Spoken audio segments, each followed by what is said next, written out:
Welcome to the Solar Energy Channel, where you'll get an honest inside look at all things solar. I'm Warren. And I'm Charles, and today we're going to be talking about the USDA Reap Grant for solar.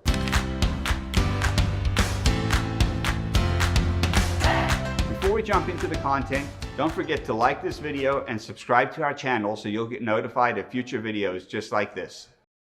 So Warren, help our viewers understand a little bit what the USDA grant is. Absolutely. So the USDA grant is a grant that's available to farmers and small businesses in most areas, not available in all places, where farmers and small business owners can recuperate up to 25% of the cost of their solar. So how does a farmer or that small business know if they're in an eligible area?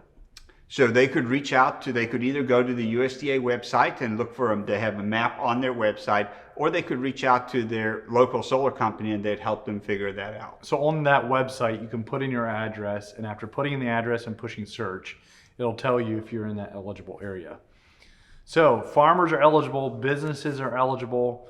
How do I apply for this grant? Sure, there's a process, and it's depending on the size of your system, will also depend on the amount of documentation required, but typically they're looking for historical financial documents. So if you're a business or a farmer, they're going to want your tax returns for the last 3 to 5 years. They'll want some financial statements, a profit and loss statement, balance sheet, etc. And if it's a really large project, they'll want some projections going into the future as well. Yeah, it's a pretty lengthy process and not something to be taken lightly. And for most people, it's a big undertaking to do it themselves. So there are people like Paradise Energy Solutions that write grants, and we'd be willing to do that in your case.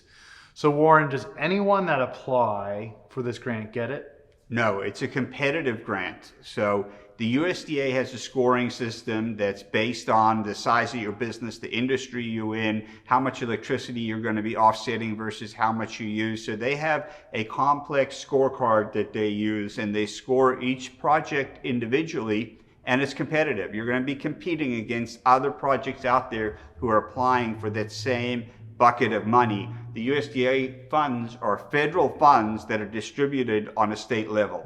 And so in each state, you'll be competing with other projects in your state for those funds. And it's not just solar projects sometimes that are competing for those funds. There's other renewable projects that if they score better than solar, those funds will go to those projects first. Absolutely. However, the great thing about the USDA or solar in its entirety is that when you look at the aggregation of all of these incentives, if you can potentially, you can get the ITC, the federal tax credit, you can take advantage of depreciation, and you get the USDA grant, you have almost 75% or more of your project paid for in the first year. Yeah, that's phenomenal. So if you're in the Mid-Atlantic region, let our team go to work for you. We'd love to see if you're eligible for a USDA grant, help you understand what documents you need. We would even write the grant for you. So if that is of interest to you, request a free solar quote, and we will work with you in detailing exactly how much that grant amount should be to give you the best opportunity to be awarded those funds. Thanks for watching. We hope you found this video valuable. We'd love to hear your feedback in the comment section below.